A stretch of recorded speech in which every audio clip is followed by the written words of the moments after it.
Welcome to Black Radio for Derby. Welcome to the Chatbout programme. We will be covering a Black History session over October. And what we'll be doing, we will be focusing on a range of topics. The topic that we're going to focus on today is trade unions. And I'm delighted and privileged to have as a guest in the studio Paresh Patel. Paresh Patel is one of the few non-white, prominent, influential officers, senior officers in the trade union, and the trade union is Unite. And before I bring Paresh on, I just want to take the opportunity to thank Unite for making a significant contribution to us being able to host and establish a Black radio for the Black community. I'm Cecile Wright, welcome. Paresh, welcome. Hi Cecile, thank you for having me. Tell us a little bit about yourself, Yeah, Paresh. no problem. So my name's Paresh Patel. I'm the Regional Secretary for Unite in the East Midlands region.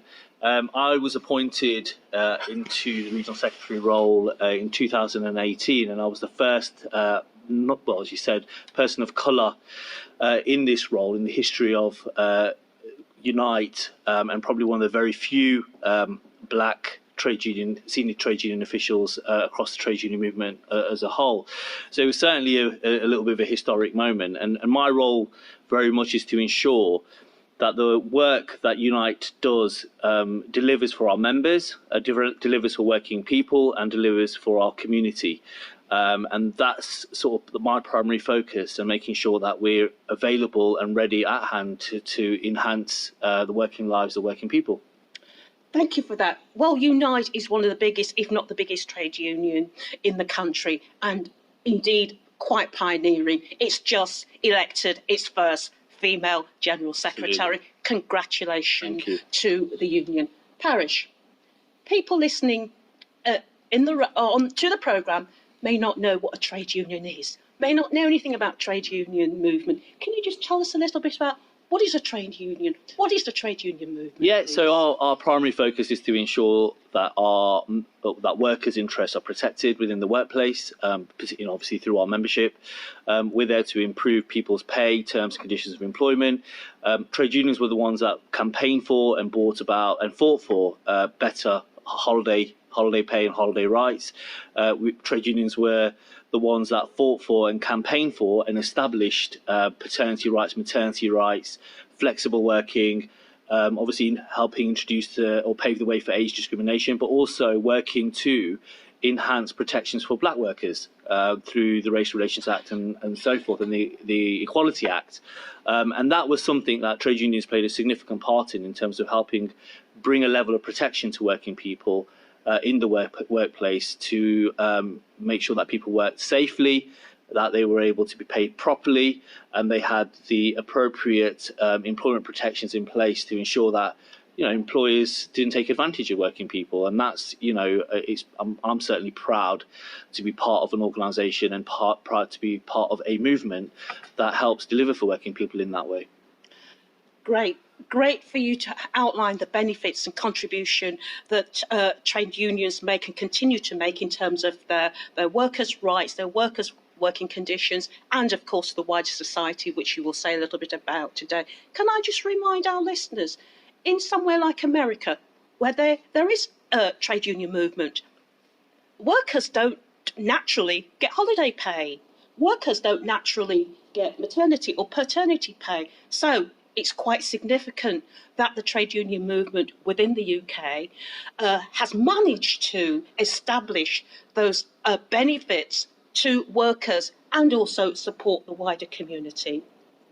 So just tell us a little bit about, in addition to your members who are workers, you also have another membership link element to the trade union. For example, to Unite in particular. For example, I said at the beginning that you contributed substantially to our community project for the Black Lives Matter agenda. you contributed to us having this radio station. Tell us a little bit about how you link with communities. Yeah, of course. So no problem. So Unite, or certainly Unite and its legacy unions, or the unions that came together to form Unite back in 2007, 2008, has a strong history and strong rooted within communities. If you look back into the Industrial Revolution and throughout sort of history of working people, we used to be a big manufacturing base in the UK, certainly within the East Midlands regional economy. We had a big textiles base within the East Midlands economy, big factories in the heart of communities, and people living around factories or where they used to work. So whilst trade unions played a real significant role within the workplace by making sure people were protected and improving people's workers' terms and conditions of employment, and making sure that bad bosses weren't doing bad things to workers, we also played a significant role within local communities. And I think over time, that's somewhat, as manufacturing began to shrink, you had a lot of employers offshoring operations to other countries outside the UK. The presence or the footprint of big manufacturers or big employers within city centres, for example, started reducing further and further, and that sort of diminished the link between trade unions and the community. And I think Unite can be particularly proud of the fact that we re-established our community membership, and that was really to start bridging that link back with the local community and making a real significant difference to ordinary people, whether they were in the union or whether they weren't, and allowing union members to play a part within their local area, whether that be sort of trying to campaign for having a zebra crossing, or like what we did, and through the leadership of you, Cecile, establishing a black radio station for the black community in Derby, playing a part in terms of supporting those types of initiatives. A lot of our community members are involved in supporting our industrial workplaces in terms of issues that they may be experiencing against their employer. Sports Direct was probably a real prominent example of that, where our members of our community membership stood shoulder to shoulder with our industrial members within workplaces, against abhorrent practices that were taking place in our region, in these warehouses with Sports Direct. And most recently, our community membership have been playing a part in running the campaigns and driving the campaigns against Amazon. Amazon is a massive growing employer within the East Midlands region, but some of the working practice that exists within those workplaces are shocking. But people living within the community, working in those big distribution centres, it's great to see that arm of our membership coming together, and really raising the profile of those significant inequalities that exist within those types of workplaces, to try and improve and assist the industrial argument to improve working conditions and terms and conditions for those people working in those types of settings. So, and I think let's also be clear, Unite Community plays a significant role, certainly across all of the East Midlands during the Black Lives Matter, campaign, and that continues to be a campaign, and as part of the Black Lives Matter movement, we have played a significant role within that by linking in with community organisations, by raising awareness about the inequality that the black community face and black workers face, and it's I'm immensely proud of making sure that we play our part in that regard, and we, without demonstrating and standing shoulder to shoulder with our black community and our black sisters and brothers, highlighting the sort of real systematic and structured inequalities that exist at every level of society. Unite Community certainly played its part in that regard. So I was particularly proud of that. Those types of initiatives. Absolutely. Unite Community, and I would say even Unite per se, in terms of the Black Lives Matter locally in Derby, when we had up to 2,000 people in the city of Derby on the 7th of June 2020 that marched onto the steps of the council house here in the city of Derby. The Unite membership community and more generally were along with us, shoulder to shoulder.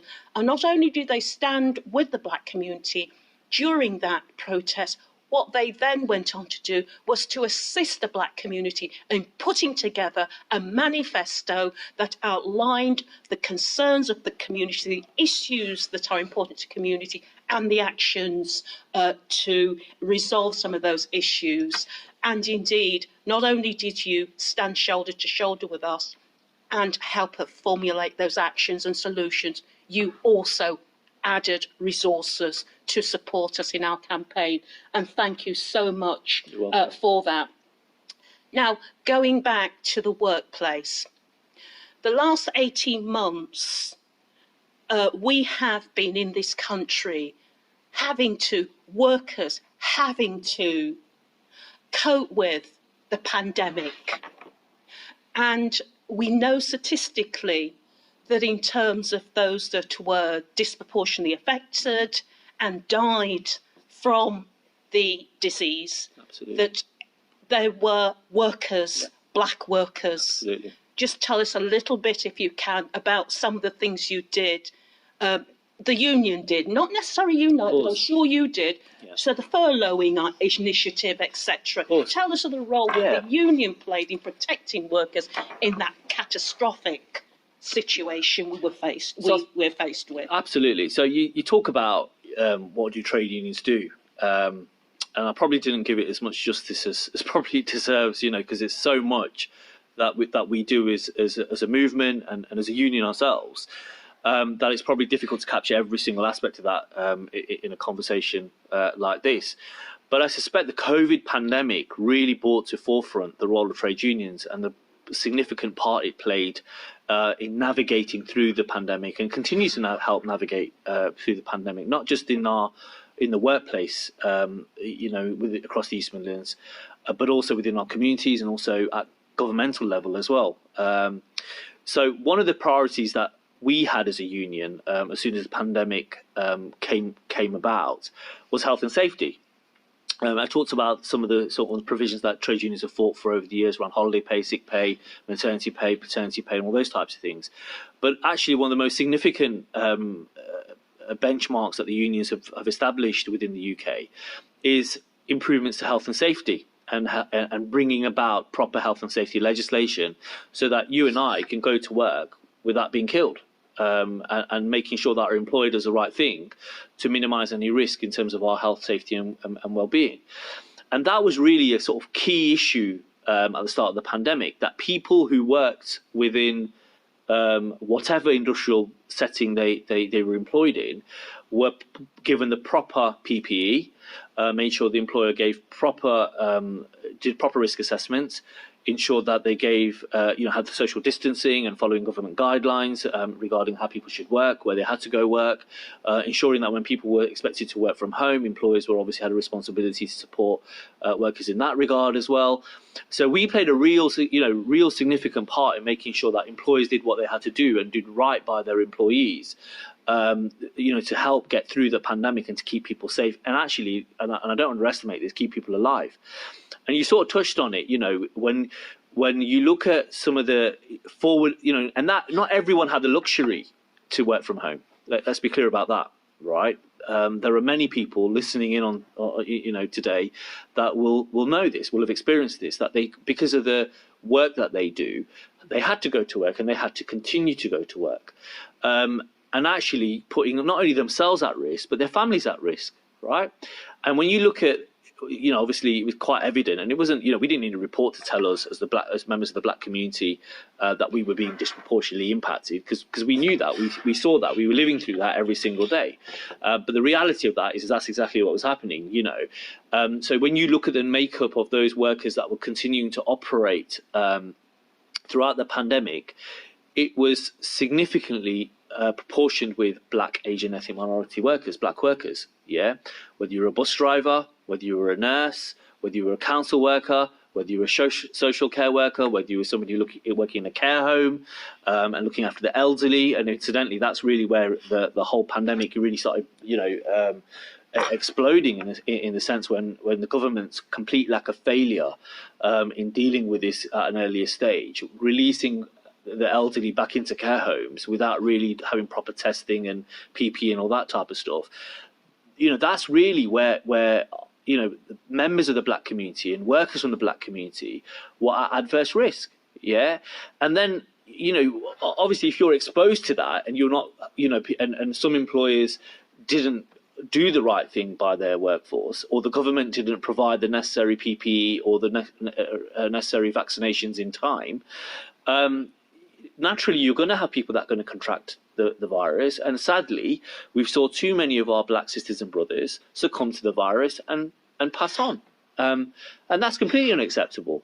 And then we get a nice little report that comes out at the end of it, which sort of tells us the obvious, sort of puts a bit of recommendations, but it's a little bit too late, and that's really frustrating. So when you talk about trade unions and the role that unions play, where unions are recognised, where an employer recognises a trade union and we have a collective bargaining arrangement, we're able to deal with them directly and make sure that appropriate PPE, appropriate measures are taking place so that all workers, and particularly those from the black and Asian ethnic minority community, have been afforded that level of protection so that they can do their work safely and without fearing that they're going to die from going into work or bring something back into the household that can get passed on to other members of their family and community.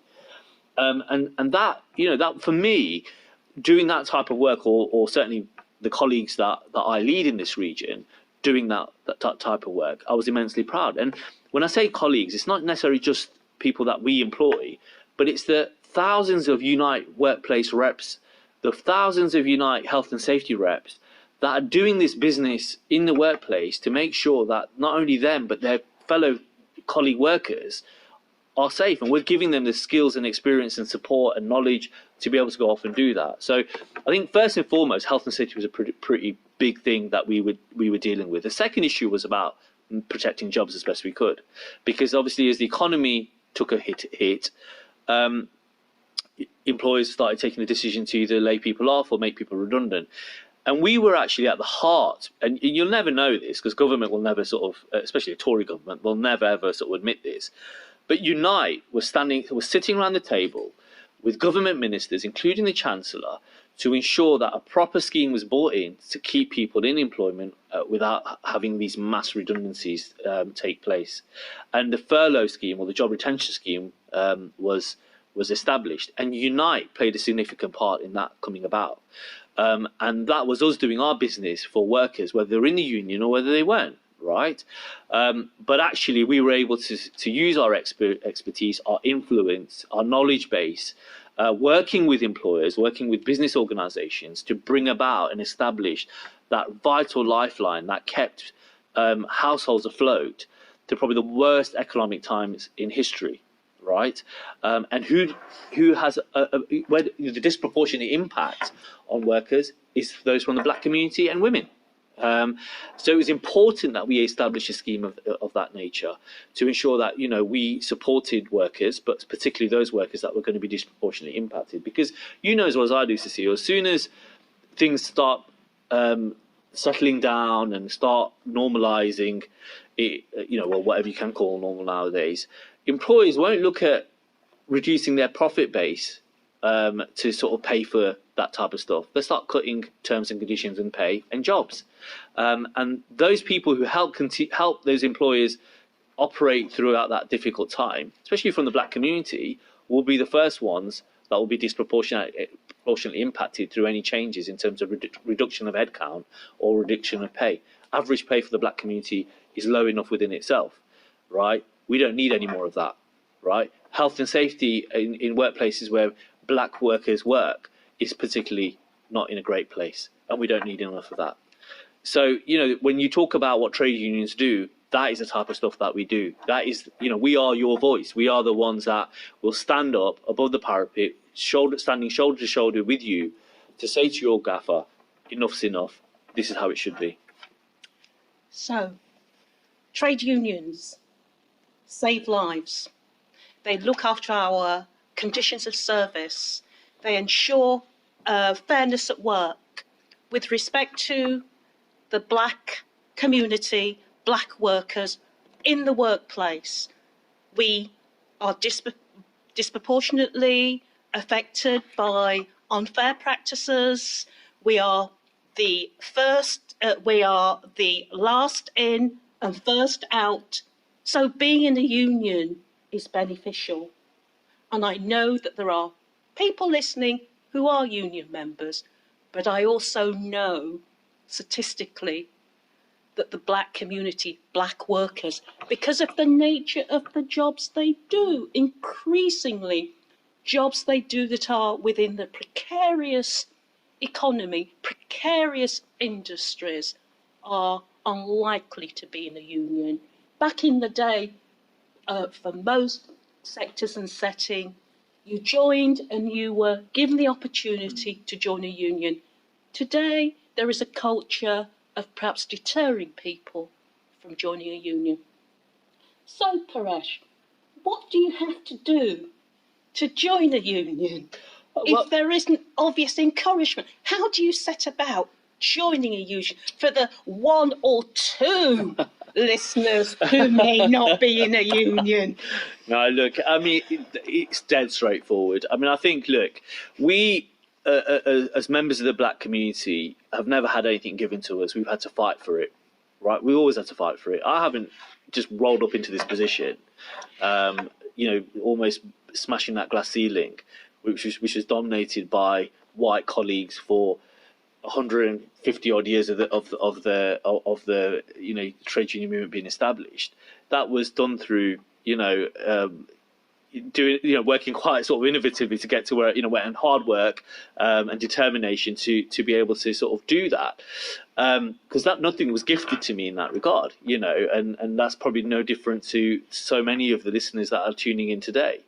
You have been quite modest. Appreciate Carry on. that. You make it sound but so no, easy. well, no. no, so, it wasn't by far. It wasn't easy at all. But the thing, one of the great things that inspired me in terms of working moving into work in the trade union movement was all the people before me.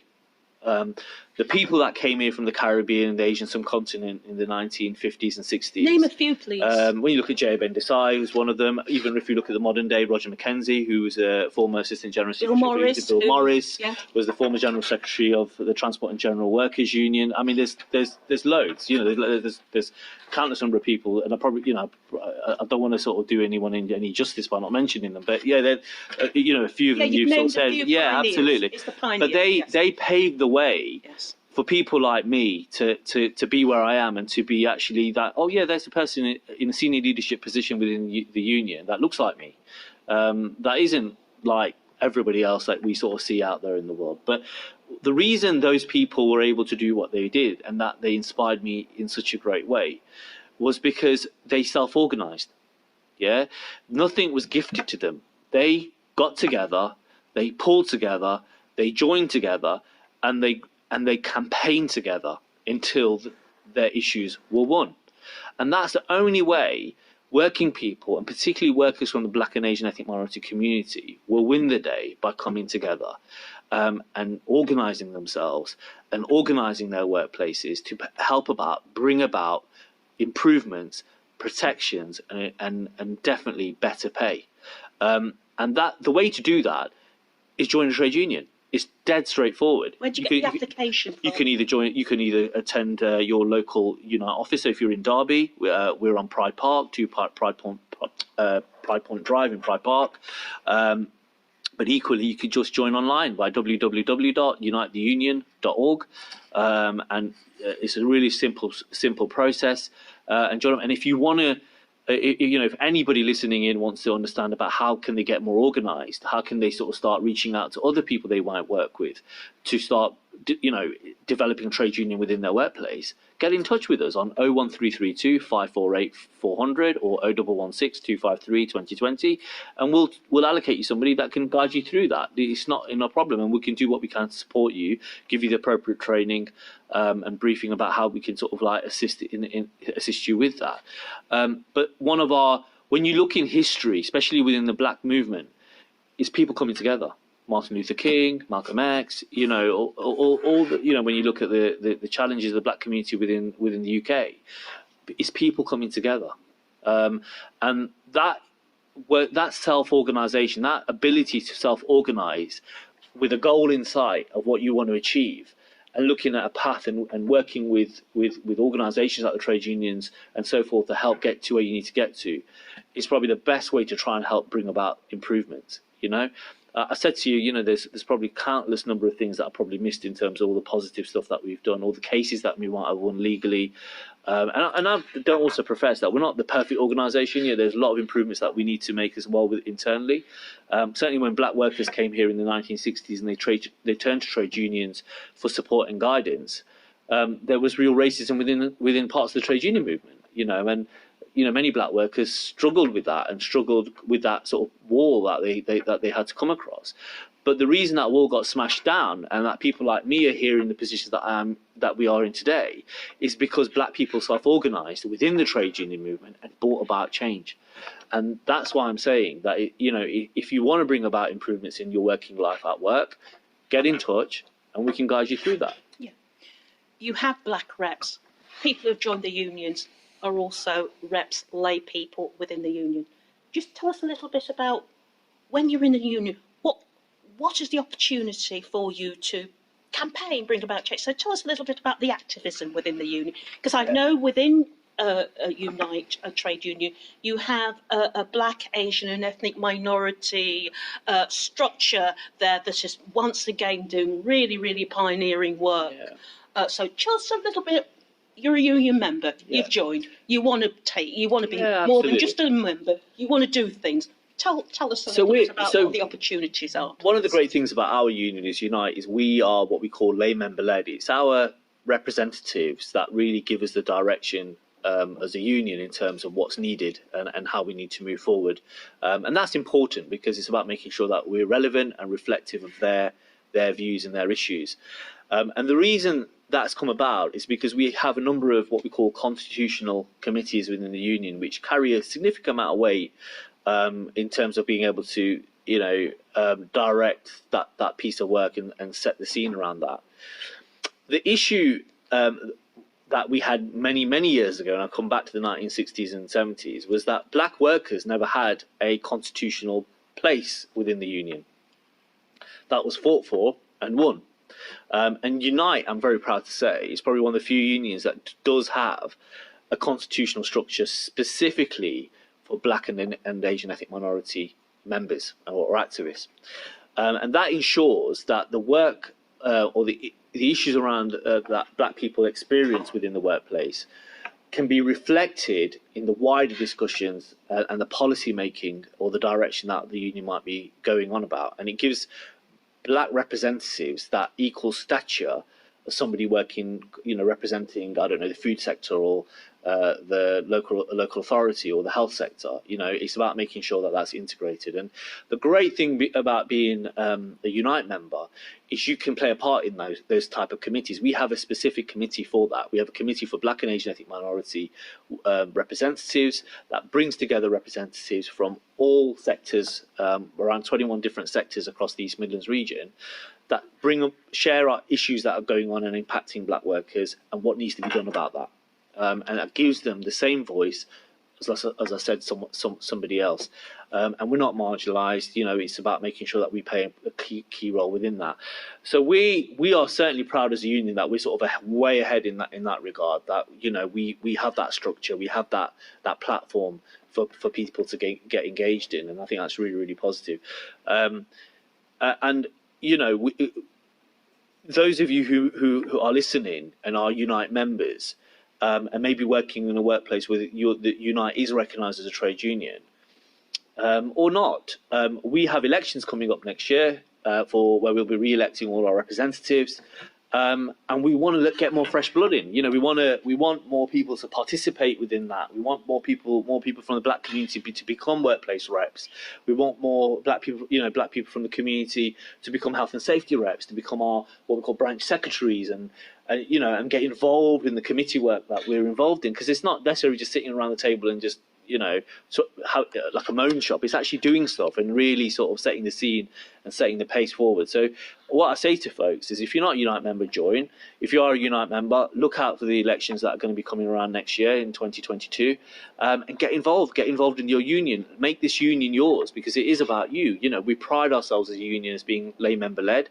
People who are members should have a voice, rightly so, and the way to really sort of bring about change is to get involved.